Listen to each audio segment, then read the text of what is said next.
Chapter 11 P block elements. P block elements, देखो P block elements की अगर अपन बात करें 13, 14, 15, 16, 17, 18,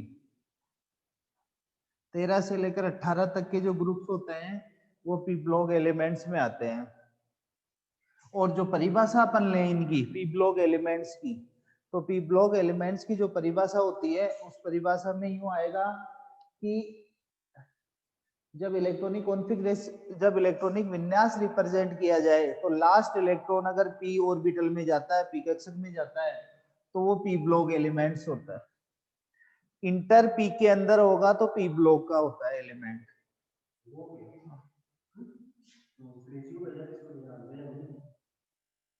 नहीं वो देख लो P block elements, last electron जिसके अंदर इंटर होगा वो पी ब्लॉक का होगा। NS2NP126, ये इसका नॉर्मल इलेक्ट्रॉनिक कॉन्फ़िगरेशन होता है।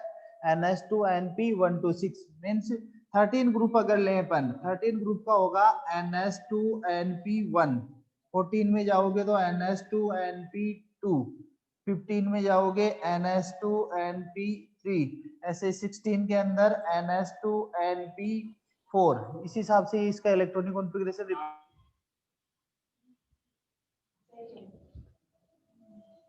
हाँ आप चेक कर लो उसमें यूट्यूब पे NS2NP1, NS2NP2 इसके अकॉर्डिंग। तो इसमें देखो 13 अपने सिलेबस के अंदर 2 ग्रुप्स हैं, 11th क्लास के अंदर 2 ग्रुप्स अपने सिलेबस में है। इसके अंदर 13 का NS2NP1 मतलब 3 इलेक्ट्रॉन वाला अपन कह सकते हैं बोरॉन और कार्बन, ये 2 ग्रुप आपके सिलेबस में है 11th क्लास में। तो इनकी अपन बात करेंगे तो NS2NP1, NS2NP2 2 इलेक्ट्रॉन्स इसमें 4, कार्बन वाले में आउटर सेल में 4 इलेक्ट्रॉन, इसमें 3 electron, normal electronic configuration NS2NP126। दूसरी बात p ऑर्बिटल होता है, उसमें मैक्सिमम 6 इलेक्ट्रॉन आते हैं, इसलिए इसके ब्लॉक्स भी 6 होते हैं। नेक्स्ट लाइन अपन देखें तो इसके अंदर एक जिगजैग लाइन मिलती है बेटा ऐसे, तो जिगजैग लाइन के ऊपर जो एलिमेंट्स आते हैं वो अपने मेटेलॉइड्स होते हैं, और इधर वाले मेटल्स और इधर वाले मतलब धातु, अधातु और उपधातु। तो तीनों कह सकते हैं कि पी ब्लॉक के अंदर तीनों तरीके के एलिमेंट्स प्रेजेंट होंगे, धातु भी मिलेंगे तो अधातु भी मिलेंगे तो उपधातु भी मिलेंगे। ठीक है, सबसे पहले आप लिखो इसके अंदर हेडिंग डालो नॉर्मल स्टडी, पहले नॉर्मल में आपको लिखवा देता हूं, फिर बाद में अपन इसको कंप्लीट ग्रुप वाइज स्टडी करेंगे। ठीक है, नोटबुक है खुशी 2-3 दिन से क्लास में अटैच हुई है।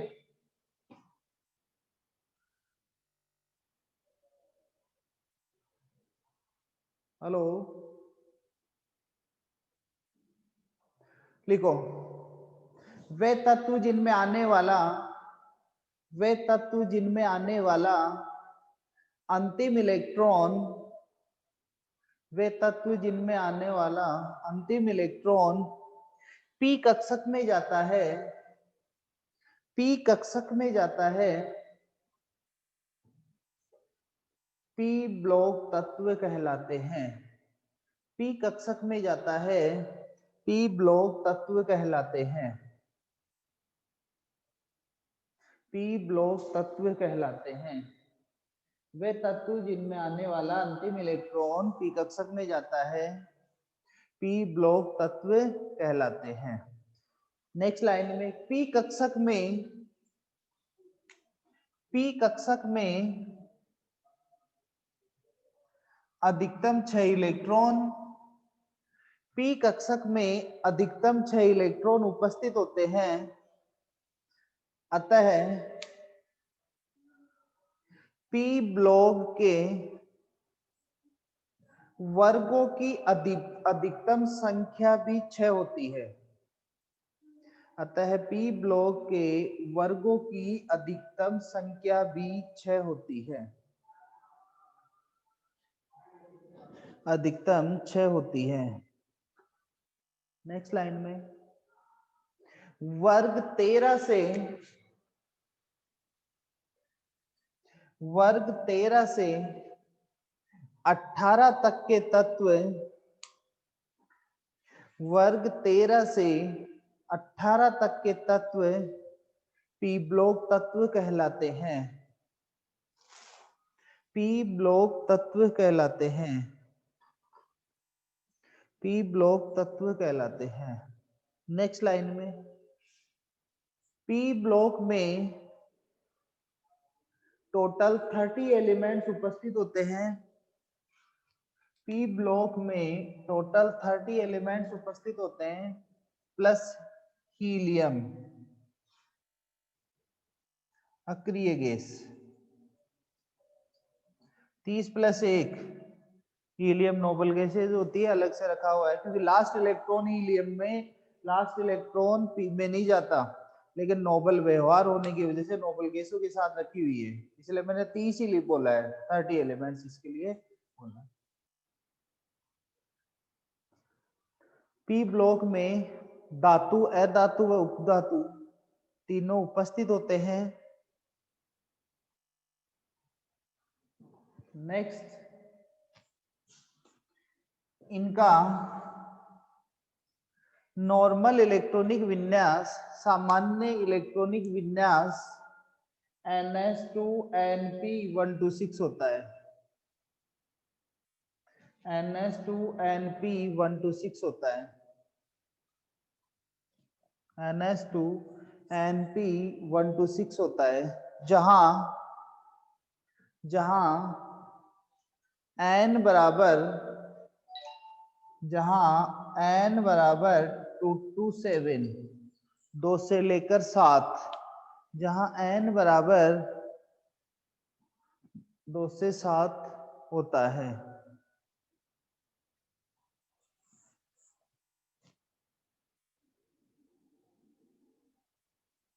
नेक्स्ट, इलेक्ट्रॉनिक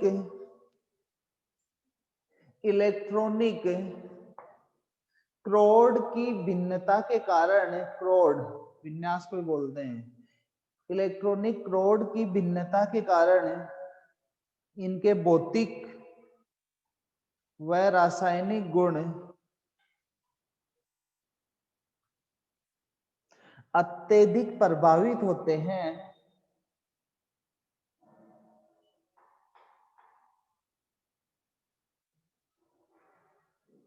नेक्स्ट, वर्ग 13 के तत्वों को बोरोन परिवार व 14 के तत्वों को कार्बन परिवार कहते हैं। वर्ग 13 के तत्वों को बोरोन परिवार व कार्बन 14 के तत्वों को कार्बन परिवार कहते हैं। नेक्स्ट लाइन, पी ब्लॉक तत्वों द्वारा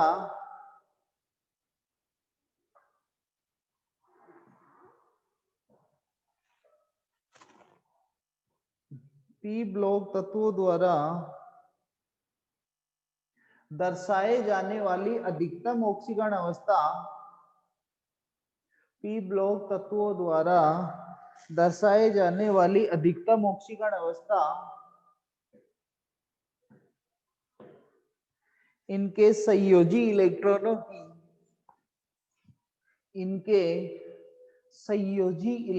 की संख्या के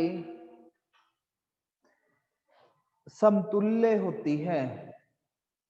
मतलब संयोजी इलेक्ट्रॉनों के जितने संयोजी इलेक्ट्रॉन होते हैं, इनके पायतम कोश में जितने इलेक्ट्रॉन होते हैं उससे ज्यादा नहीं होती ऑक्सीकरण अवस्था। जैसे 5 होगी तो 5 के अंदर ही रिप्रेजेंट कर, किसी में 3 है तो +3 या -3, ऐसे अधिकतम जो बाह्यतम कोश होगा उस बाह्यतम कोश में जितने इलेक्ट्रॉन होंगे उसके अकॉर्डिंग ही ये रिप्रेजेंट करते हैं। नेक्स्ट लाइन में लिखना, पी ब्लॉक समूह के सबसे नीचे स्थित तत्व सर्वाधिक धात्विक प्रवृत्ति प्रदर्शित करते हैं, क्योंकि टॉप टू बॉटम चलोगे तो ऊपर तो आ जाएंगे अधातु और नीचे आ जाएंगे इधर धातु। धात्विक प्रवृत्ति प्रदर्शित करते हैं। धात्विक प्रदर्शित। नेक्स्ट, पी ब्लॉक में उपस्थित है, पी ब्लॉक में उपस्थित है अधातुओं की उच्च आयनन एंथैल्पी, आकार छोटा होगा, लेफ्ट टू राइट जाओगे तो आयनन एंथैल्पी इलेक्ट्रॉन निकालना डिफिकल्ट होगा, विद्युत ऋणता उच्च होती है। उच्च आयनन एंथैल्पी व उच्च विद्युत ऋणता होती है।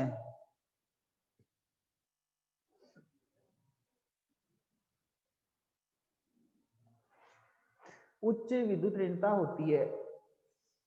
अतः पी ब्लॉक की अधातुएं, पी ब्लॉक की अधातुएं ऋणायन का निर्माण करती है।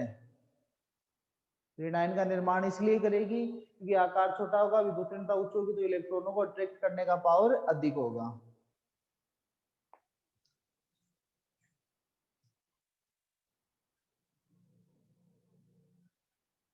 नेक्स्ट, अत्यधिक सक्रिय धातु, मतलब जिसकी रिएक्टिविटी हाई होती है, अत्यधिक सक्रिय धातु से अत्यधिक सक्रिय अधातु क्रिया कर, अत्यधिक सक्रिय धातु से अत्यधिक असक्रिय, अत्यधिक सक्रिय अधातु क्रिया कर आयनिक यौगिकों का निर्माण करती है। बेटा तीन टाइप के अपने बॉन्ड होते हैं, एक बॉन्ड होता है अपना सहसंयोजक, एक आयनिक और एक उपसहसंयोजक। जो आयनिक बॉन्ड बनता है हमेशा धातु और अधातु के बीच में बनता है, क्योंकि धातु इलेक्ट्रॉन देती है और अधातु इलेक्ट्रॉन लेती है, तो इनमें लेन देन होती है, और लेन देन होने की वजह से जो आयनिक कंपाउंड होते हैं उनमें इलेक्ट्रॉन आदान प्रदान होते हैं, आयनिक यौगिकों का निर्माण होता है।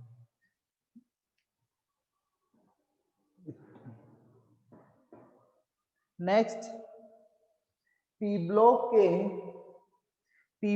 के प्रत्येक समूह का प्रथम सदस्य, पी ब्लॉक के प्रत्येक सदस्य का प्रत्येक समूह का प्रथम सदस्य अपने गुणों में अन्य तत्वों से भिन्नता दर्शाता है। अपने गुणों में अन्य तत्वों से भिन्नता दर्शाता है, भिन्नता दर्शाता है।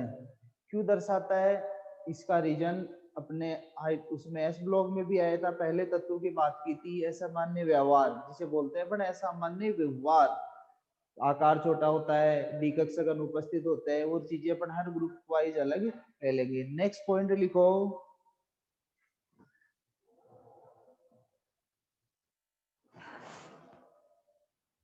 नेक्स्ट पॉइंट के अंदर आ जाएगा प्रथम सदस्य के अलावा अन्य तत्वों के पास, प्रथम सदस्य के अलावा अन्य तत्वों के पास रिक्त डी कक्षक, रिक्त डी कक्षक ब्रैकेट में डाल देना थर्ड आवर्त के तत्व, सेकेंड वाले में नहीं, थर्ड वाले में, थर्ड आवर्त के तत्व रिक्त डी कक्षक उपस्थित होते हैं, जिसके कारण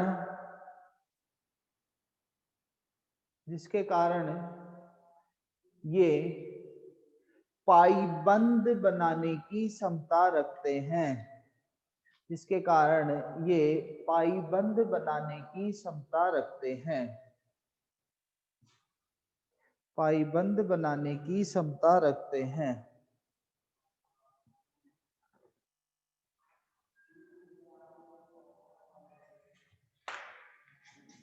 ये तो हो गया बेटा नॉर्मल इंट्रोडक्शन है इसका, पी ब्लॉक का। हेडिंग डालो ग्रुप 13 एलिमेंट्स, ग्रुप 13 एलिमेंट्स, 13वां वर्ग, वर्ग 13 के सदस्य, ग्रुप 13 एलिमेंट्स, पहला ग्रुप 13 एलिमेंट्स। अब इसमें कौन कौन से होते हैं, लिखो वर्ग 13 में निम्न तत्व उपस्थित होते हैं। वर्ग 13 में निम्न तत्व उपस्थित होते हैं।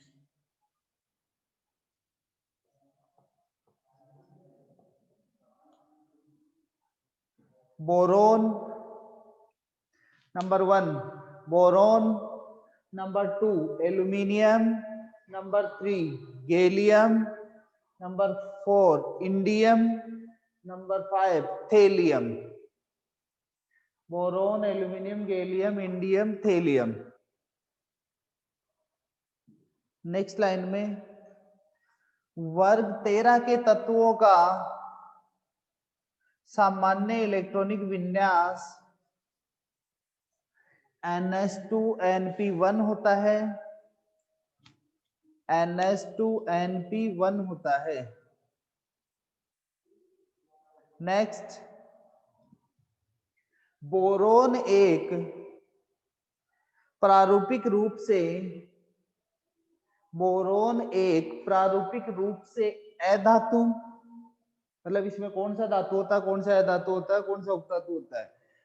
बोरोन प्रारूपिक रूप से अधातु, Al धातु,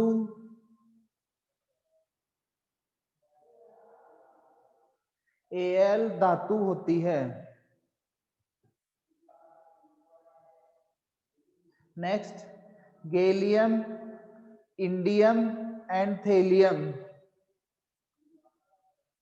गैलियम, इंडियम एंड थेलियम गुणधर्मों में लगभग धातुओं के समान होते हैं।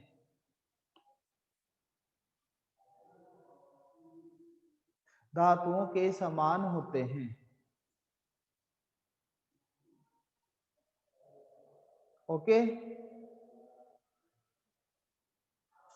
ठीक है बेटा, खुशी।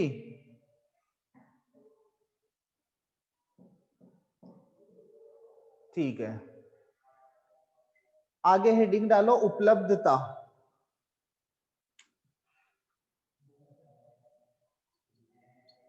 उपलब्धता या उपस्थिति मतलब कौन सा एलिमेंट कौन सी फॉर्म में प्रेजेंट होता है। उपलब्धता या उपस्थिति,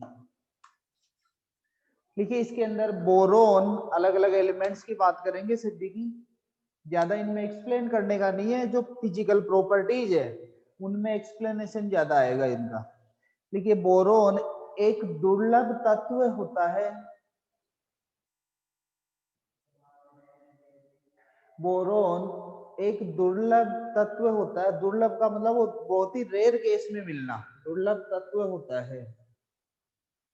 लाइन चेंज कर दो। बोरोन मुख्यतः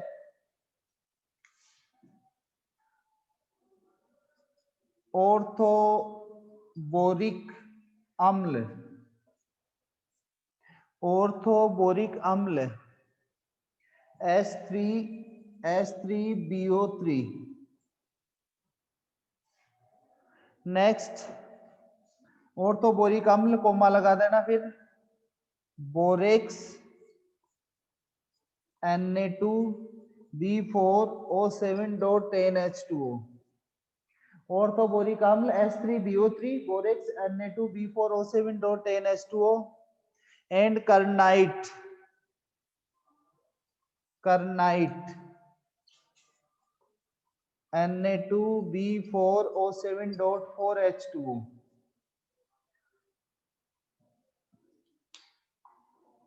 के रूप में पाया जाता है।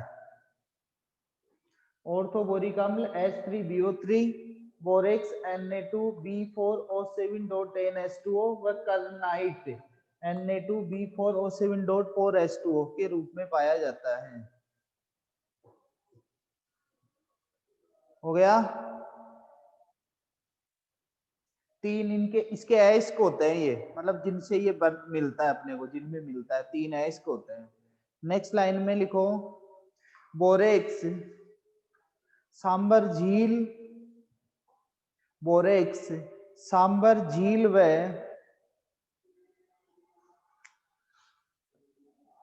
पूगा घाटी, पूगा घाटी ब्रैकेट में लद्दाख लिख देना, में पाया जाता है। पूगा घाटी लद्दाख में पाया जाता है। नेक्स्ट लाइन में earth crust, earth crust means हो गया बूपर पट्टी, बूपर पट्टी में बोरोन 0.0001%, रेयर केस इसीलिए लिखा है 0.0001% उपस्थित होता है, उपस्थित होता है। नेक्स्ट बोरोन के दो समस्थानिक, नेक्स्ट लाइन में बोरोन के दो समस्थानिक B10 and B11, B10 and B11 उपस्थित होते हैं या पाए जाते हैं।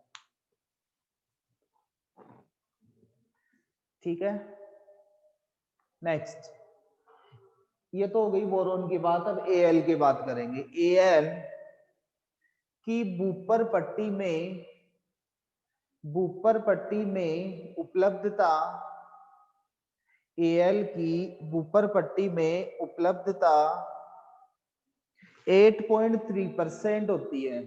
Al की, Al 8.3%, 8.3% होती है। इसका मुख्य अयस्क, इसका मुख्य अयस्क bauxite, bauxite Al2O3.2H2O, bauxite Al2O3.2H2O होता है। ठीक है बेटा,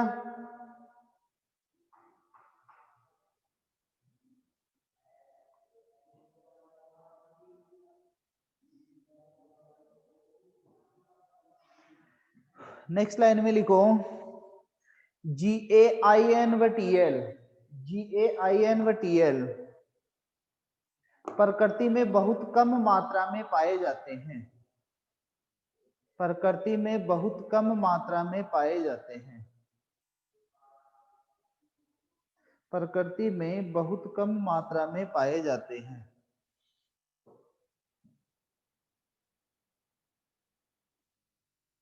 ठीक है, ये टॉपिक कंप्लीट है अपना।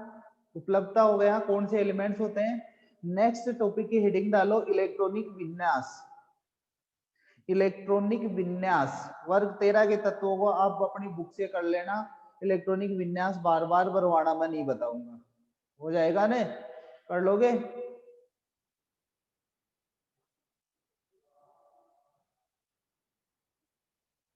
खुशी, दीपक,